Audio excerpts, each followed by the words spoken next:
Halo adik-adik semua, bagaimana kabar kalian hari ini? Semoga selalu dalam keadaan sehat ya dan tetap semangat untuk terus belajar. Kembali lagi bersama Putri D dalam pembahasan soal penilaian akhir tahun atau PAT kelas 4 SDMI tema 7 semester 2. Oke adik-adik, sebelum kita lanjut ke pembahasan soalnya, pastikan kalian sudah klik tombol subscribe dan juga nyalakan lonceng notifikasinya ya, agar kalian selalu mendapatkan informasi terbaru mengenai pembahasan latihan soal penilaian akhir tahun maupun pembahasan materi lainnya. Baiklah adik-adik, tanpa berlama-lama kita langsung saja ke pembahasan soalnya. Oke, langsung saja kita ke soal yang pertama, yaitu mengenai tema 7 di kelas 4. Penduduk Indonesia terdiri atas beragam suku bangsa. Berikut ini contoh suku bangsa yang ada di Pulau Jawa adalah, di sini ada beragam suku bangsa. Nah, beragam suku bangsa itu artinya terdiri dari banyak suku bangsa. Pertanyaannya yaitu contoh suku yang ada di Pulau Jawa. Oke, contoh suku yang ada di Pulau Jawa yaitu kita cermati option yang A. Nah, option A itu ada Tengger dan Madura. Nah, suku Tengger itu ada di Jawa Timur, kemudian suku Madura itu juga ada di Jawa Timur. Nah, jadi option yang A ini ada di Pulau Jawa. Kemudian lanjut ke option yang B, ada suku Dani dan Baduy. Nah, suku Dani itu ada di Papua, kemudian suku Baduy itu ada di Banten. Kemudian option yang C, suku Dayak. Suku Dayak itu ada di Kalimantan, kemudian suku Bugis itu ada di Sulawesi Selatan. Kemudian Sasak, suku Sasak itu ada di NTB, sedangkan suku Toraja itu ada di Sulawesi Selatan. Nah, yang ditanyakan yang ada di Pulau Jawa yaitu suku Tengger dan suku Madura. Maka jawaban yang paling tepat itu adalah option yang A. Lanjut ke soal yang nomor 2. Bahasa Sunda adalah bahasa daerah yang berasal dari provinsi ... Oke, bahasa Sunda. Nah, bahasa Sunda itu merupakan bahasa daerah Jawa Barat. Nomor 2 jawabannya yang option B. Ini Jawa Barat. Kemudian lanjut ke soal yang nomor 3. Saling menghargai dan menghormati antar umat beragama akan mencerminkan hidup yang ... Nah, jadi ketika kita menghormati antar umat beragama atau dengan agama lain, maka akan mencerminkan hidup yang rukun. Nah, jawabannya adalah option yang D. Nomor 3 jawabannya D. Lanjut ke soal yang nomor 4. Perhatikan gambar berikut ini. Rumah adat Gendang yang disebut Baruniang berasal dari daerah ... Oke, rumah adat Baruniang itu berasal dari NTT atau Nusa Tenggara Timur. Nah, maka jawabannya yang paling tepat adalah option yang A. Kemudian yang option B, kita perhatikan Nusa Tenggara Barat.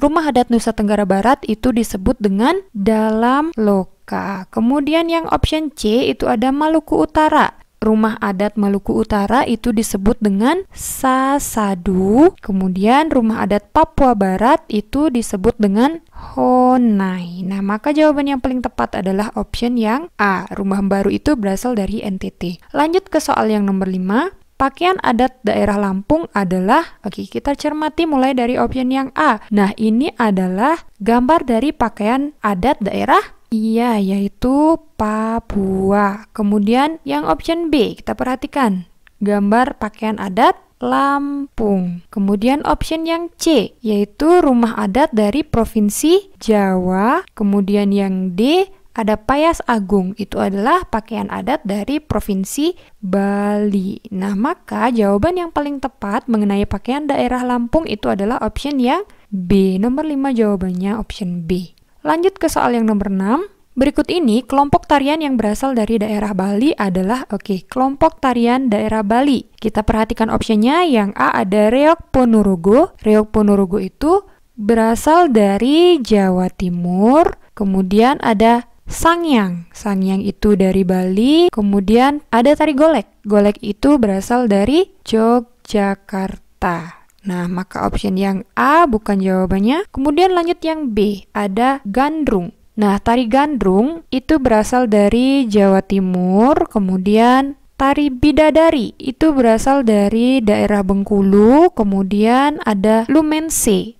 Nah, Lumense itu merupakan tarian dari Sulawesi Tenggara. Nah, maka option yang B bukan. Lanjut yang option C, itu ada Saman. Tari Saman itu berasal dari Aceh. Kemudian ada tari tortor. Tari tortor itu berasal dari Sumatera Utara. Kemudian ada legong. Legong itu berasal dari Bali. Nah, option yang C itu bukan. Kemudian yang D itu ada pendet. Nah, tari pendet itu adalah tari yang berasal dari Provinsi Bali. Kemudian tari rejang itu berasal dari Provinsi Bali juga. Dan janger itu juga berasal dari Provinsi Bali. Nah, pertanyaannya yaitu tarian yang berasal dari daerah Bali. Maka jawaban yang paling tepat itu adalah option yang D. Nomor 6 jawabannya D. Lanjut ke soal yang nomor 7. Gagasan utama paragraf teks tersebut adalah gagasan utama. Gagasan utama itu adalah yang mendasari dari sebuah cerita. Kita baca ceritanya, ragam bahasa daerah di Indonesia. Nah, dari judulnya kita sudah bisa mengetahui isi dari teks ini, yaitu mengenai bahasa daerah di Indonesia. Di Indonesia terdapat beragam suku bangsa. Keragaman suku bangsa menghasilkan bahasa daerah yang beragam pula. Di antara bahasa-bahasa daerah itu terdapat perbedaan. Namun, perbedaan itu disatukan dengan penggunaan bahasa Indonesia sebagai bahasa nasional. Bahasa daerah yang berkembang di wilayah Indonesia berjumlah ratusan. Di suatu daerah seringkali berkembang lebih dari satu bahasa daerah. Nah, gagasan utama dari paragraf tersebut adalah yaitu keragaman suku bangsa menghasilkan keragaman bahasa daerah. Jadi, dengan banyaknya suku bangsa di Indonesia itu menghasilkan keragaman bahasa daerah. Di bahasa daerahnya sangat banyak. Nah, maka jawaban yang nomor 7 adalah option yang B. Lanjut ke soal yang nomor 8. Ide pokok teks bacaan tersebut adalah ide pokok. Nah, ide pokok itu biasanya ada di awal kalimat disebut dengan deduktif, kemudian ada di akhir kalimat disebut induktif, dan bisa juga berada di awal ataupun di akhir kalimat itu disebut dengan kalimat campuran. Nah, ide pokok dari teks tersebut adalah yaitu membicarakan tentang berbagai macam bahasa daerah di Indonesia. Jadi bermacam-macam bahasa Indonesia merupakan ide pokok teks tersebut. Nah, sehingga jawaban yang paling tepat itu adalah option yang C, yaitu keberagaman bahasa daerah di Indonesia. Lanjut ke soal yang nomor 9. Arti kata keragaman pada teks tersebut adalah, keragaman itu artinya banyak. Sehingga jawaban yang paling tepat itu adalah option yang A. Nomor 9 jawabannya option A. Lanjut ke soal yang nomor 10. Langsung saja ke pertanyaannya. Pernyataan yang sesuai dengan kutipan teks tersebut adalah kebutuhan manusia sangat beragam. Berbagai manusia memiliki kecenderungan tidak mudah puas. Manusia berupaya memenuhi kebutuhan hidup melalui kegiatan ekonomi. Kegiatan ekonomi selalu dilakukan manusia dalam berbagai bidang kehidupan. Untuk memenuhi kebutuhan hidupnya, manusia memerlukan peran pelaku ekonomi. Nah, maka pernyataan yang sesuai dengan kutipan teks tersebut adalah titik-titik. Oke, kita cermati option yang A, manusia melakukan kegiatan ekonomi. Nah, jadi pernyataan yang A ini ada pada teks, yaitu pada bagian kalimat nomor 2 ini. Kebutuhan hidup melalui kegiatan ekonomi. Kemudian yang option B, manusia memiliki kecenderungan mudah puas. Nah, ini tidak terlalu spesifik adik-adik. Kemudian yang option C, manusia memiliki kebutuhan yang tunggal, bukan. Yang D, manusia memerlukan bantuan diri sendiri, bukan. Nah, sehingga jawaban yang paling tepat itu adalah option yang A. Nah, manusia melakukan kegiatan ekonomi dengan tujuan untuk memenuhi kebutuhan hidupnya. Nah, sehingga jawaban nomor 10 adalah option yang A. Lanjut ke soal yang nomor 11. Salah satu kegiatan ekonomi yang dapat dilakukan oleh manusia dalam memenuhi kebutuhan hidupnya adalah kegiatan ekonomi. Yang namanya kegiatan ekonomi itu artinya kegiatan untuk menghasilkan sesuatu dalam rangka untuk memenuhi kebutuhan hidupnya. Nah, kita cermati mulai dari option yang A, istirahat. Nah, istirahat itu tidak akan menghasilkan yang namanya uang untuk memenuhi kebutuhan. Berarti istirahat bukan merupakan kegiatan ekonomi. Rekreasi juga tidak menghasilkan, bukan kegiatan ekonomi. Berjualan itu merupakan kegiatan ekonomi karena menghasilkan uang untuk memenuhi kebutuhan hidup. Kemudian yang D, menonton bukan merupakan kegiatan ekonomi. Nah, sehingga nomor 11 jawaban yang paling tepat adalah option yang C, yaitu berjualan. Lanjut ke soal yang nomor 12. Kalimat tanya yang tepat sesuai teks tersebut adalah, kita perhatikan teksnya kembali.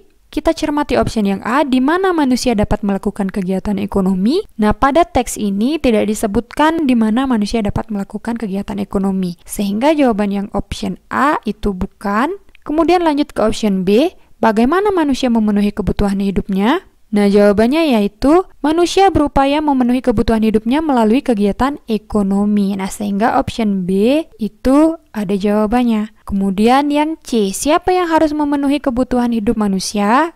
Nah, pertanyaan yang nomor C ini juga tidak ada jawabannya dalam teks ini. Berarti option yang C itu bukan. Kemudian yang D, kapan manusia harus memenuhi kebutuhan hidupnya? Pada teks tidak dijelaskan. Nah, sehingga option yang D juga bukan. Nah, sehingga jawaban yang paling tepat itu adalah option yang B. Pertanyaannya, bagaimana manusia memenuhi kebutuhan hidupnya? Dan jawabannya ada pada teks ini, adik-adik. Oke, jadi seperti itu. Kemudian kita lanjutkan ke soal yang nomor 13. Dorongan atau tarikan yang dapat menyebabkan benda bergerak atau berubah bentuk disebut titik-titik. Oke, dorongan atau tarikan itu disebut dengan gaya. Nah, nomor 13 jawabannya adalah A. Lanjut ke soal nomor 14. Gaya yang digunakan saat permainan tarik tambang adalah, nah, ketika kita bermain tarik tambang, maka kita memerlukan gaya, yaitu gaya otot. Sehingga jawabannya nomor 14 adalah C. Nah, di sini ada gaya listrik. Gaya listrik itu biasanya diperlukan oleh alat-alat elektronik. Kemudian ada gaya pegas. Nah, gaya pegas itu biasanya ketika kita memanah. Kemudian ada gaya gesek. Gaya gesek itu ketika kita menggesekkan telapak tangan. Nah, jadi seperti itu adik-adik. Sehingga jawaban yang paling tepat nomor 14 itu adalah C, yaitu gaya otot. Lanjut ke soal nomor 15. Alat rumah tangga yang tidak memanfaatkan gaya listrik adalah, nah, alat rumah tangga yang tidak memerlukan gaya listrik, yaitu lampu neon. Nah, lampu neon itu memerlukan gaya listrik. Kemudian televisi. Televisi ketika dinyalakan memerlukan gaya listrik. Kemudian gunting. Nah, gunting ketika digunakan itu tidak memerlukan gaya listrik. D. Kipas angin memerlukan gaya listrik. Nah, sehingga jawaban nomor 15 mengenai alat rumah tangga yang tidak memanfaatkan gaya listrik itu adalah option yang C. Nomor 15 jawabannya C. Lanjut ke soal nomor 16. Berikut ini pernyataan yang benar tentang magnet adalah, kita cermati option yang A, dua kutub magnet senama jika didekatkan akan tarik-menarik. Nah, kutub yang senama itu artinya kutub yang sama. Jika kutub yang sama didekatkan itu akan tolak-menolak seharusnya. Berarti option yang A bukan. Option yang B, dua kutub magnet berbeda jika didekatkan akan tolak-menolak. Nah, biasanya apabila kutub yang berbeda didekatkan itu akan saling tarik-menarik. Berarti option yang B bukan. Yang C, dua kutub magnet yang berbeda jika didekatkan akan saling tarik-menarik. Nah, ini benar. Jika kutub berbeda didekatkan akan saling tarik-menarik. Kemudian yang option D, dua kutub magnet senama jika didekatkan akan tidak berpengaruh. Nah, seharusnya ini saling tolak-menolak. Nah, maka yang option D bukan. Sehingga nomor 16 jawaban yang paling tepat itu adalah option yang C, yaitu dua kutub magnet berbeda jika didekatkan akan tarik-menarik. Lanjut ke soal nomor 17.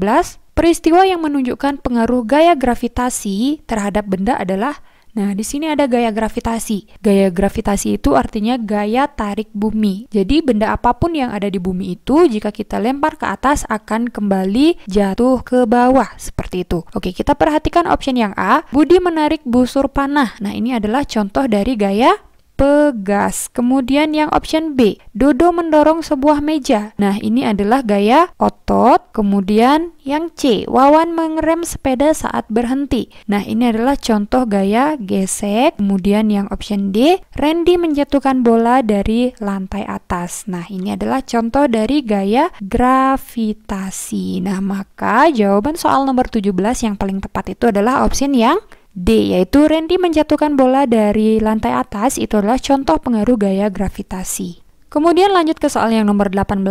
Tujuan permukaan luar ban sepeda dibuat beralur adalah titik-titik. Oke, jadi tujuan permukaan luar ban sepeda itu dibuat beralur atau ada alur seperti ini, itu tujuannya adalah memperbesar gaya gesek. Nah, jadi jawaban yang paling tepat itu adalah option yang A, yaitu menambah gaya gesek. Ketika melaju kencang, kemudian direm itu bisa berhenti dengan cepat. Seperti itu, adik-adik. Nah, sehingga nomor 18 jawabannya adalah option yang A. Lanjut ke soal nomor 19. Wilayah Indonesia terdiri dari beribu pulau. Oleh karena itu, Indonesia dijuluki negara titik-titik. Oke, kita perhatikan option A itu ada maritim. Nah, negara maritim itu adalah negara dengan perairan yang luas. Nah, dengan perairan yang luas itu disebut dengan negara maritim. Kemudian option yang B disebut dengan negara agraris. Disebut dengan negara agraris karena sebagian besar mata pencaharian penduduk Indonesia itu adalah sebagai petani. Kemudian negara tropis. Disebut dengan negara tropis karena memiliki curah hujan yang tinggi. Kemudian yang D disebut negara kepulauan karena terdiri dari beribu-ribu pulau. Nah, sehingga jawaban yang paling tepat itu adalah option yang D, yaitu negara kepulauan atau negara yang terdiri dari banyak pulau seperti itu. Nah, sehingga jawaban nomor 19 itu adalah option yang D.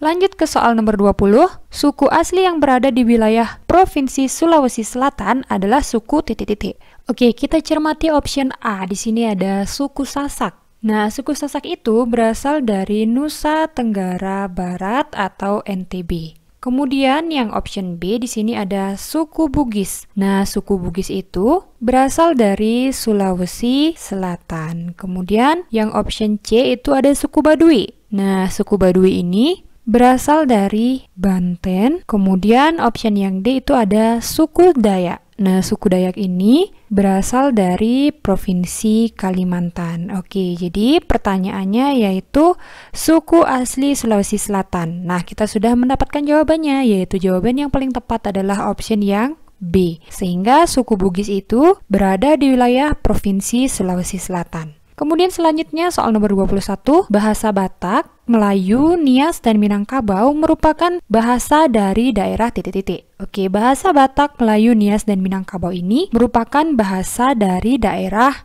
Sumatera, adik-adik. Oke, jadi option jawaban yang paling tepat itu adalah yang A. Nah, Batak ini dari Sumatera Utara, kemudian Melayu juga Sumatera Utara, Nias Sumatera Utara, dan juga Minangkabau itu Sumatera Utara. Oke, jadi jawabannya adalah option yang A.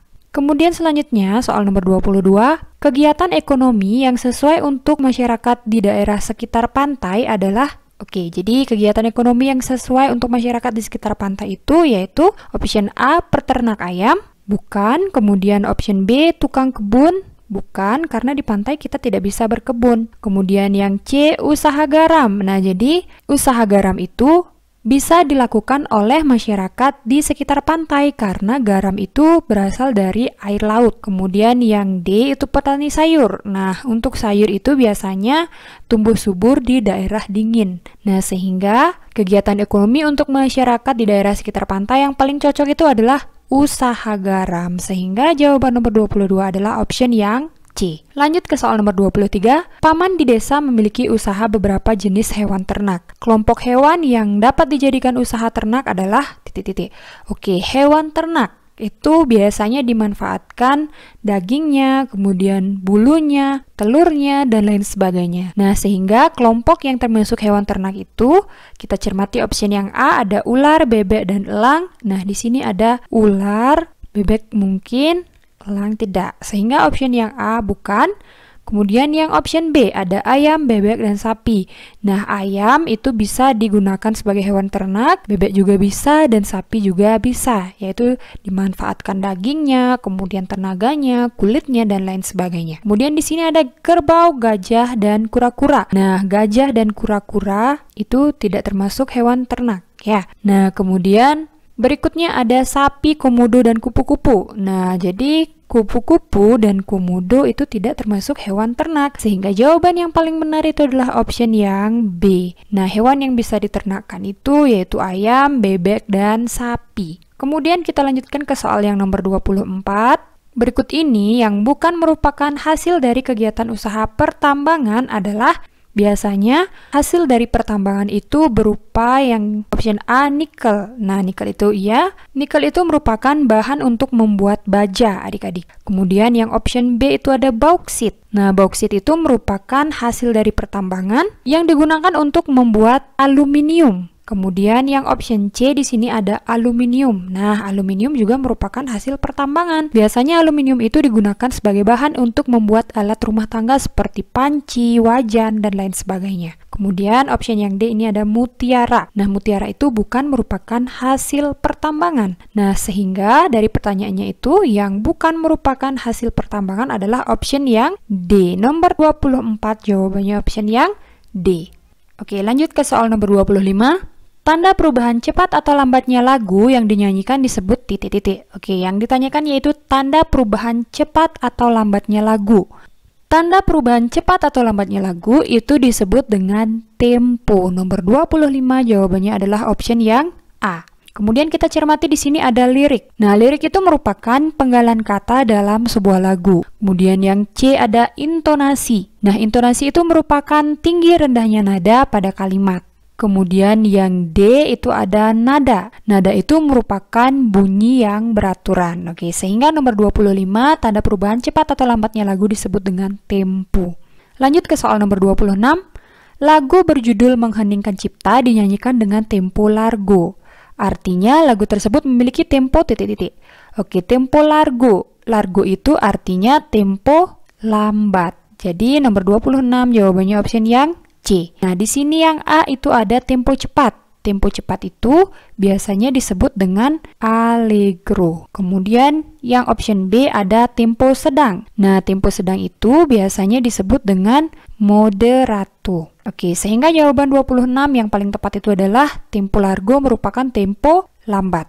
Lanjut ke soal nomor 27. Gambar yang menunjukkan formasi penari membentuk pola lantai diagonal adalah titik-titik. Oke, formasi diagonal biasanya itu berbentuk seperti ini atau berbentuk seperti ini adik-adik. Nah, dari gambar bisa kita cermati formasi pola lantai diagonal itu ditunjukkan oleh option yang iya, yaitu gambar yang A. Nah, ini adalah pola lantai diagonal. Kemudian kita cermati option yang B. Ini adalah pola lantai melingkar. Kemudian yang C kita cermati pola lantai vertikal. Kemudian yang gambar D ini adalah pola lantai zigzag. Oke, jadi seperti itu adik-adik. Kemudian ada juga yang disebut dengan horizontal, yaitu seperti ini adik-adik. Jadi ini adalah pola lantai horizontal. Nah, sehingga nomor 27 jawaban pola lantai diagonal itu adalah option yang A. Kemudian lanjut ke soal yang nomor 28.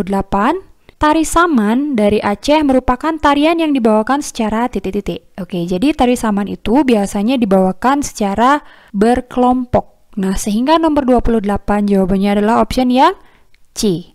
Lanjut ke soal nomor 29. Karya seni rupa menempelkan gambar-gambar yang sudah jadi dari majalah bekas, surat kabar, atau media lainnya, kemudian disusun ulang membentuk gambar dengan adegan baru sesuai yang kita inginkan disebut dengan titik-titik. Jadi karya seni seperti ini, yaitu menempelkan gambar-gambar yang sudah jadi, itu disebut dengan karya seni montase. Nah, jawaban nomor 29 itu adalah option yang A. Kemudian di sini ada kolase.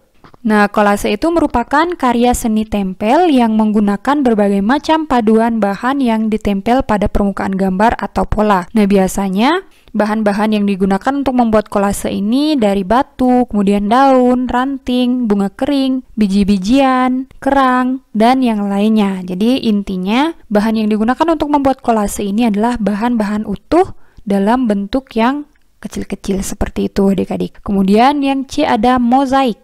Nah, mozaik itu merupakan karya seni tempel yang mengkombinasikan kepingan atau potongan bahan yang disusun membentuk sesuai dengan keinginan kita. Nah, biasanya bahan-bahan yang digunakan untuk membuat mozaik ini yaitu potongan kertas, kemudian pecahan keramik, potongan kaca, potongan kulit telur, dan lain sebagainya. Kemudian ada aplikasi. Nah, jadi aplikasi itu merupakan salah satu cara dalam menghias karya seni. Nah, jadi seperti itu adik-adik. Nah, sehingga nomor 29 jawabannya adalah A. Montase, yaitu menempelkan gambar-gambar yang sudah jadi dari majalah bekas ataupun yang lainnya. Kemudian kita lanjutkan ke soal nomor 30.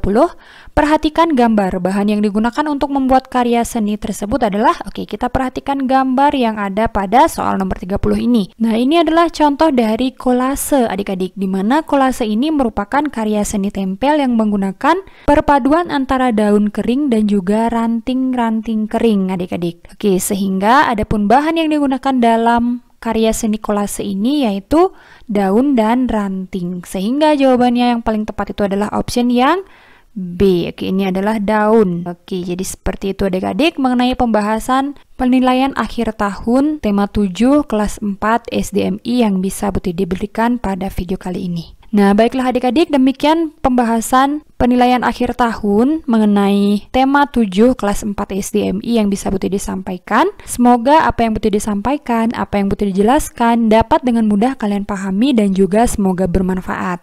Nah, apabila video ini bermanfaat, jangan lupa untuk like, komen, dan share video ini sebanyak-banyaknya agar semakin banyak teman-teman kalian yang mengetahui pembahasan mengenai penilaian akhir tahun tema 7 kelas 4 SDMI ini.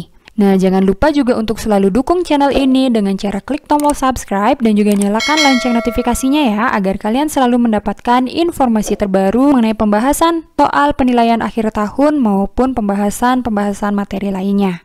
Dan Bu Tidi juga doakan bagi adik-adik yang sedang mengikuti penilaian akhir tahun, semoga nilainya memuaskan dan berjalan dengan lancar. Amin. Baiklah adik-adik, akhir kata Bu Tidi ucapkan terima kasih dan sampai jumpa pada video selanjutnya.